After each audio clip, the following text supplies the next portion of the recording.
Hello, this is just Johnny of the Geek Down, and I'm here at Boston Fig Talks 2017, and things are looking like it's coming down to a close.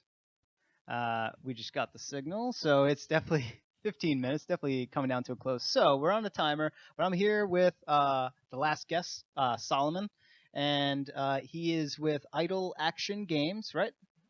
Uh, Talking to the mic. Yes, Idle Action Studios. Idle Action Studio. Sorry about that. No worries. And he's here to show off his game that he's been working on called Paper Shadows, right? Yep, Paper Shadows. Do you want to just give a brief sort of summary of what the game is? Sure. So Paper Shadows is a 2D puzzle platformer that you play by controlling two characters at the same time. Each of the characters has some different abilities that we'll see in the demo, and you have to use them together to solve puzzles and move forward. Yep. Awesome. All right. So I think without further ado, we'll just jump right into this game Sure, demo perfect. since we are pressed a little bit for time. While I'm going to go through this, Solomon will sort of fill in some details for us and sort of explain some of the bit about this game itself. Now, what we see here, this is definitely the aesthetic, very contrasting, something along the lines of Limbo. Limbo right? is a comparison we get sometimes, but another common one is Closure. I just realized this is going to be hilarious because you're going to need both hands to make this work. Yep. So there see won't how be that much works. audio from me, so there'll be more audio from you. So feel Great. free to like I'll try and contribute as best I can. soothe their ears, Sure. serenade yes, them. I'll say good things. So, Limbo is a game that I discovered after I started making this game. Every game that you could cite as a potential inspiration for this game, which includes things like, I guess, Closure, occasionally things like Eco, all things that we encountered long after we'd already settled on all the primary mechanics, aesthetic, everything like that. So, I wish I could say they had influenced me, but they didn't as much as you might think. Played Eco and I said, oh yeah, that's very good and not unrelated. So the crux of the game is these two characters exploring this place that Johnny's just gone into here, and Yeah. So what people may not realize is that I'm actually controlling these characters separately at the same time, right? yes, WASD and arrow keys. So the tall character is controlled with WASD, and the short character with the arrow keys. So you don't have to move them both at the same time, but will have to soon. So that's a hint at one of the first mechanics there, and there's one of the second ones. So one of the characters has a little bit of a higher jump, and the other one has this circle of light around them that you're going to see in a little more detail. So some of it is, like what you're seeing here, is similar to a lot of puzzle game mechanics with two characters, where it's, press down a button, open a door, flip a switch, open a door. That's funny.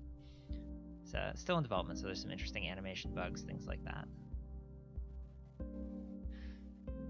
One of the core themes that we deal with in this game is separation and reunion, so there will be different puzzles that take the characters far apart from each other, or bring them back together, or require them to act in tandem.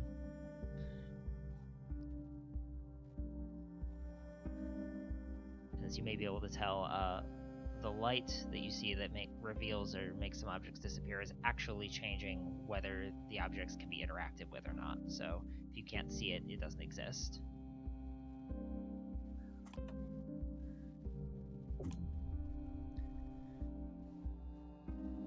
When we first created this game, that gate that you just passed through was originally the first object that appeared and disappeared, and it was very interesting watching the moment of recognition when people realized that there was the barrier was only in their minds. You were just cruising through this. Have you played this before? I'm a pro. I guess that's true.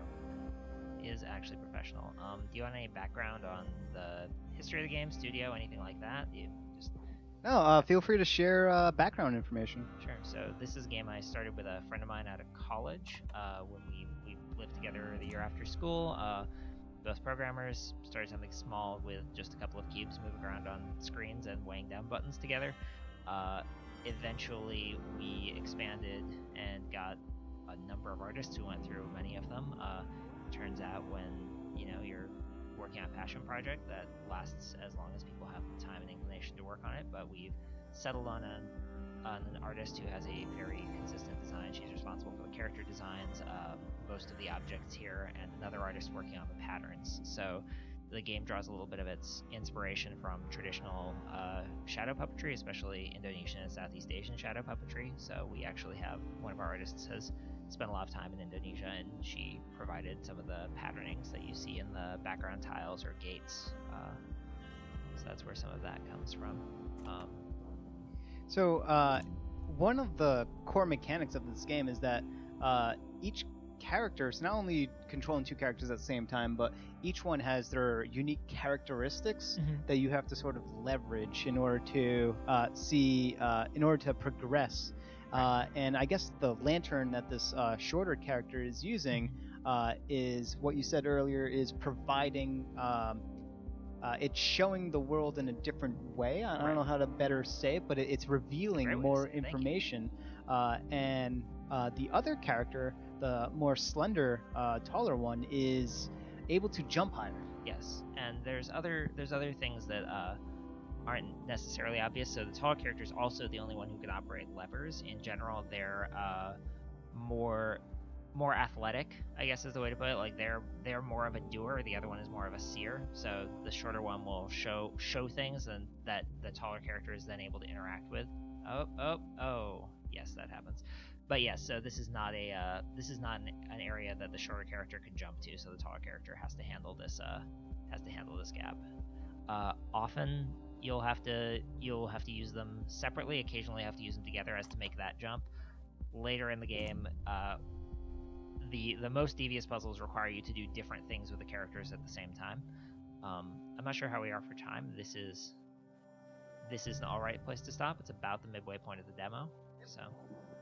Okay, so as you can see, this is definitely an interesting game with very very unique game mechanics where you have to worry about the unique aspects of both characters at the same time. And this is this the opening area, the very first level, or is this going to be something that's going to be possibly a little bit later on? This demo is the very first level, so you will probably start the game right where you started this demo.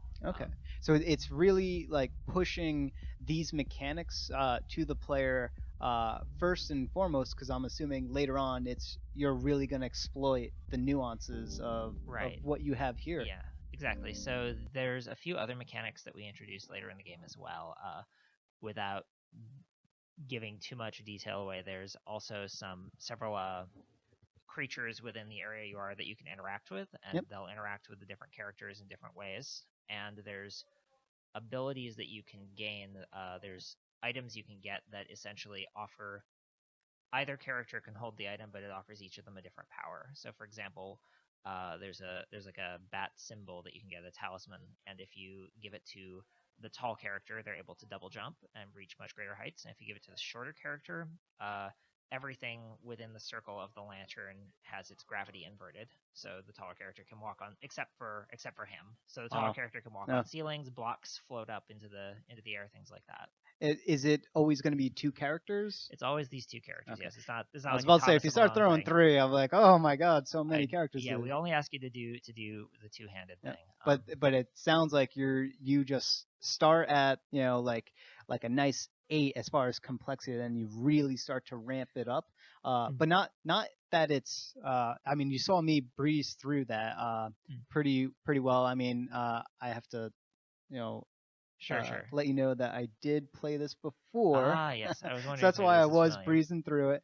But it is very intuitive, sort of what's there, and it has these initial levels do have a very limited number of things that you're going to be interacting with. So as you're encountering it, you are learning. As long as you have your eyes open, you are certainly learning how to play this game, and it's definitely it looks like it has a game that's saying, here's some mechanics. We're going to start going to some places that are going to be amazing, and buckle up because you're in for a ride. It definitely has that hint of deep platforming, puzzle platforming elements. Yeah, we've been working on been finishing up the last level. There's still a lot more art assets and other things required before it's ready to ship, but we've gotten through, I think, the last puzzles of the last level, and it's definitely takes I want to say a complexity spike, but it expects you to have retained a lot of different skills over the course of it. So All right, so we are pressed for time. So once again, this is just Johnny from the Geek Down. I'm here at Boston Fig 2017, and just had a chat with Solomon of Idle Action Studios. I was about to say that, and that was his game, Paper Shadows.